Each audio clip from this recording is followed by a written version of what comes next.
और इसी बीच महाराष्ट्र से बड़ी खबर, जहां अजीत पवार राज्यपाल के पास पहुंचे हैं।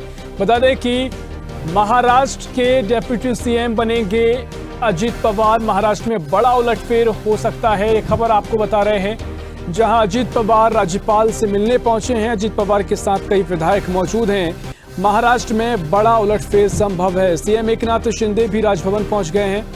महाराष्ट्र से बड़ी खबर आपको बता रहे हैं, जहां अजीत पवार डिप्टी सीएम बनेंगे, ये अटकलें लगाई जा रही हैं। अजीत पवार राज्यपाल से मिलने पहुंचे हैं और साथ ही अजीत पवार के साथ कई विधायक मौजूद हैं। महाराष्ट्र में बड़ा उलटफेर, सीएम एकनाथ शिंदे भी राजभवन पहुंचे हैं। राज्यपाल से मुलाकात करेंगे अजीत पवार और साथ ही कयास लगाए जा रहे हैं कि वे अब उप मुख्यमंत्री बनेंगे। बता दें कि महाराष्ट्र में फिलहाल उप मुख्यमंत्री पद पर पूर्व सीएम देवेंद्र फडणवीस हैं, लेकिन अब खबर है कि अजीत पवार उप मुख्यमंत्री बनेंगे और इसी मामले को लेकर मुख्यमंत्री एकनाथ शिंदे भी राजभवन पहुंचे हैं।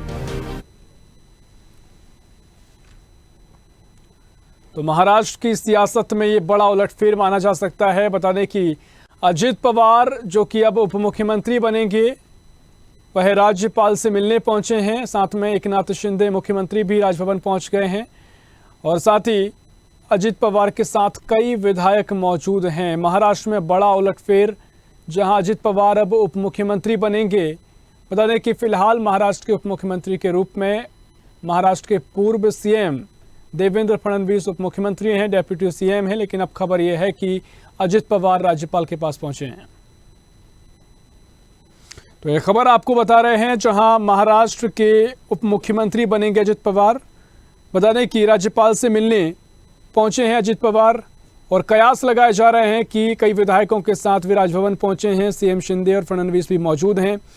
राष्ट्रवादी कांग्रेस पार्टी यानी एनसीपी विधायक और महाराष्ट्र में विपक्ष के नेता अजीत पवार ने मुंबई में अपने आधिकारिक आवास पर पार्टी के कुछ नेताओं विधायकों से मुलाकात की। इस मीटिंग के बाद वे सीधा राज्यपाल से मिलने राजभवन पहुंचे हैं। उनके साथ 30 विधायक भी मौजूद हैं। अटकलें लगाई जा रही हैं कि अजीत पवार बीजेपी में शामिल हो सकते हैं और इतना ही नहीं, उन्हें देवेंद्र फडणवीस के साथ डिप्टी सीएम का पद भी दिया जा सकता है। तो महाराष्ट्र में बड़ा उलटफेर हो सकता है। बता दें कि एनसीपी नेता अजीत पवार अब भारतीय जनता पार्टी में शामिल हो सकते हैं और उन्हें उप मुख्यमंत्री बनाया जा सकता है।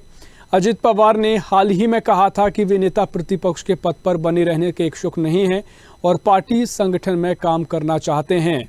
बता दें कि शरद पवार को मीटिंग की जानकारी नहीं थी। अजीत पवार के राजभवन पहुंचने के दौरान एनसीपी चीफ शरद पवार पुणे में थे। तो ये खबर आपको बता रहे हैं, जहां अजीत पवार की नाराजगी की दो बड़ी वजह भी बताई जा रही हैं। जहां शरद पवार का इस्तीफा और फिर पलटना, ये भी एक बड़ी वजह हो सकती है और साथ ही संगठन में 2 कार्यकारी अध्यक्षों का बनाया जाना भी अजीत पवार की नाराजगी की वजह हो सकती है। लेकिन बड़ी खबर आपको बता रहे हैं, जहां अजीत पवार सीधा राजभवन पहुंचे हैं और अटकलें लगाई जा रही हैं कि वे बीजेपी में शामिल हो सकते हैं और उनको डेप्यूटी सीएम भी बनाया जा सकता है। तो ये खबर आपको बता दें, जहां महाराष्ट्र में बड़ा उलटफेर संभव है। साथ ही एनसीपी के अजीत पवार भारतीय जनता पार्टी में शामिल हो सकते हैं और उनको उप मुख्यमंत्री बनाए जाने के कयास लगाए जा रहे हैं, क्योंकि राजभवन में उप मुख्यमंत्री देवेंद्र फडणवीस, मुख्यमंत्री एकनाथ शिंदे पहुंच चुके हैं और एनसीपी के नेता अजीत पवार के साथ 30 विधायक मौजूद हैं। तो ये बड़ी खबर आपको बता रहे हैं, जहां महाराष्ट्र की राजनीति में बड़ा उलटफेर संभव है। एनसीपी के नेता अजीत पवार बीजेपी में शामिल हो सकते हैं। जिस तरीके का घटनाक्रम मध्य प्रदेश की राजनीति में घटा, उस वक्त सिंधिया कांग्रेस को छोड़कर भारतीय जनता पार्टी में शामिल हुए थे, वैसा ही कुछ घटनाक्रम यहां देखने को मिल सकता है, जहां अजीत पवार कई विधायकों के साथ करीब 30 विधायक बताए जा रहे हैं, जिनके साथ भारतीय जनता पार्टी का दामन थाम सकते हैं। एक बैठक करने के बाद वे सीधा राज्यपाल से मुलाकात करने पहुंचे हैं। 30 विधायक उनके साथ मौजूद है और खबर यह भी है कि भारतीय जनता पार्टी के नेता और उप मुख्यमंत्री देवेंद्र फडणवीस के साथ ही मुख्यमंत्री एकनाथ शिंदे भी राजभवन पहुंच चुके हैं। कयास लगाए जा रहे हैं कि आज ही वह भारतीय जनता पार्टी में शामिल हो सकते हैं और बीजेपी उनको उप मुख्यमंत्री बना सकती है।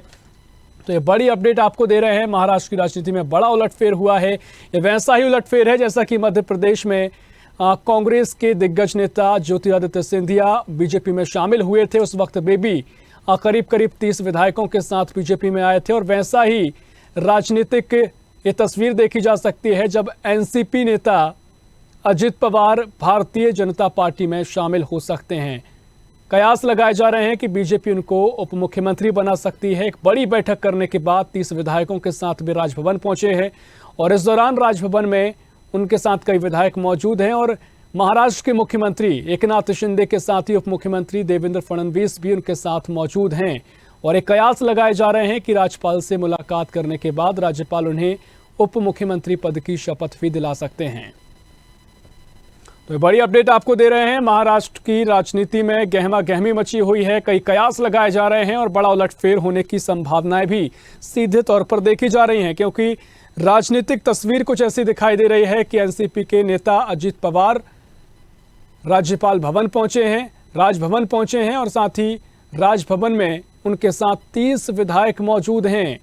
मुख्यमंत्री एकनाथ शिंदे, उप मुख्यमंत्री देवेंद्र फडणवीस भी यहां मौजूद हैं और कयास लगाए जा रहे हैं कि वह भारतीय जनता पार्टी का दामन आज थाम सकते हैं। बता दें कि इससे पहले अजित पवार ने मुंबई में अपने आधिकारिक आवास पर पार्टी के कुछ नेताओं और विधायकों से मुलाकात की। इस मीटिंग के बाद वे सीधा राज्यपाल से मिलने राजभवन पहुंचे हैं और साथ ही अटकलें हैं कि अजित पवार बीजेपी में शामिल हो सकते हैं। इतना ही नहीं, उन्हें देवेंद्र फडणवीस के साथ डिप्टी सीएम पद भी दिया जा सकता है। अजित पवार ने हाल ही में कहा था कि वे नेता प्रतिपक्ष के पद पर बने रहने के इच्छुक नहीं हैं और पार्टी संगठन में काम करना चाहते हैं। शरद पवार को मीटिंग की जानकारी तक नहीं थी। बता दें कि इससे पहले जो अजित पवार ने पार्टी के कुछ नेताओं के साथ, विधायकों के साथ अपने आवास पर मीटिंग की, उसके बारे में जानकारी पार्टी प्रमुख शरद पवार को नहीं थी। खबर है कि अजित पवार के राजभवन पहुंचने के दौरान एनसीपी चीफ शरद पवार पुणे में थे। उन्होंने कहा उन्हें पार्टी विधायकों की बैठक की कोई जानकारी नहीं है। हालांकि अजित पवार विपक्ष के नेता हैं तो विधायकों की बैठक बुलाने का उन्हें अधिकार है। शरद पवार ने कहा कि 6 जुलाई को मैंने वरिष्ठ नेताओं की बैठक बुलाई और इसमें पार्टी से जुड़े फैसलों पर चर्चा की जाएगी। तो ये खबर आपको बता रहे हैं, जहां अजित पवार की नाराजगी भी देखी जा रही थी, जिसकी 2 बड़ी वजह भी सामने आई थी। इससे पहले जब शरद पवार का इस्तीफा हुआ और वे फिर पार्टी में लौटे और फिर पार्टी प्रमुख बने, ये भी बड़ी वजह है कि वे नाराज दिखाई दिए। लेकिन अब बड़ी अपडेट ये है कि वे राजभवन पहुंचे हैं। तो ये खबर आपको बता रहे हैं, जहां एनसीपी के नेता अजित पवार राजभवन पहुंचे हैं, राज्यपाल से मुलाकात करेंगे और खबर है कि वह भारतीय जनता पार्टी का दामन थाम सकते हैं और साथ ही उन्हें डेप्यूटी सीएम भी बनाया जा सकता है। यानी बीजेपी में शामिल होने के बाद वे डेप्यूटी सीएम बनेंगे और साथ ही राजभवन में मुख्यमंत्री एकनाथ शिंदे मौजूद हैं, उप मुख्यमंत्री देवेंद्र फडणवीस मौजूद हैं और कयास लगाए जा रहे हैं, अटकलों का बाजार गर्म है कि वह बीजेपी का दामन थामेंगे और यहां डेप्यूटी सीएम भी बनेंगे। इसी खबर पर और भी जानकारी के लिए अनिरुद्ध सोनू हमारे साथ लाइव जुड़ गए हैं। अनिरुद्ध जी, महाराष्ट्र की राजनीति में बड़ा उलटफेर हुआ है और जो एनसीपी के नेता अजित पवार हैं वे राज्यपाल से मिलने पहुंचे हैं। यहां पर खबर है कि डेप्यूटी सीएम उनको बनाया जा सकता है, बीजेपी का दामन थाम सकते हैं। किस तरीके से उलटफेर संभव हो सकता है रुचि? देखिए, महाराष्ट्र की राजनीति और पिछले कुछ वर्षों से उलटफेर की राजनीति में ही उलझ कर रह गई है और कई उसमें बड़े बड़े फेरबदल हुए हैं। और देखा जाए तो शरद पवार के जो भतीजे हैं अजित दादा पवार, वे शुरू से ही अभी पिछले कुछ महीने से ऊपर की स्थिति में थे। जिस तरह का घटनाक्रम एनसीपी में पिछले दिनों घटा और जिस तरह से नाटकीय घटनाक्रम में अजित पवार ने छोड़ने और सुप्रिया सुले ने पार्टी छोड़ने की धमकी दी और फिर वापस पार्टी में आए और फिर कार्यभार संभाला और फिर जो भी घटनाक्रम हुआ है उसी के तहत 2 दिनों से अजित दादा पवार के घर पे हलचल बढ़ी हुई थी। उनके साथ पार्टी के कई विधायक थे और जैसा कि आज जो घटनाक्रम हुआ है कि वे राजभवन राज्यपाल से मिलने गए हैं और इस वक्त वहाँ महाराष्ट्र के मुख्यमंत्री एकनाथ शिंदे और डिप्टी सीएम देवेंद्र फडणवीस भी मौजूद है। तो ऐसा पूरी संभावना है कि वे भारतीय जनता पार्टी का दामन थाम सकते हैं। लेकिन अभी इस मामले निश्चित तौर पर सियासत भी गर्मा सकती है और साथ ही लेकिन बड़ी अपडेट है कि एनसीपी को तो झटका है ही, बीजेपी के लिए ये बड़ी खुशखबरी हो सकती है क्योंकि एनसीपी के बड़े नेता अजित पवार अब बीजेपी का दामन थाम सकते हैं और डेप्यूटी सीएम उनको बनाया जा सकता है। ऐसी ही खबरों के लिए हमें लाइक करें, शेयर करें, फॉलो करें और यूट्यूब पर सब्सक्राइब करें और बेल आइकन दबाना ना भूलें। साथ ही ताजा अपडेट्स के लिए हमारी वेबसाइट स्वदेशलाइव.com पर जरूर जाएं।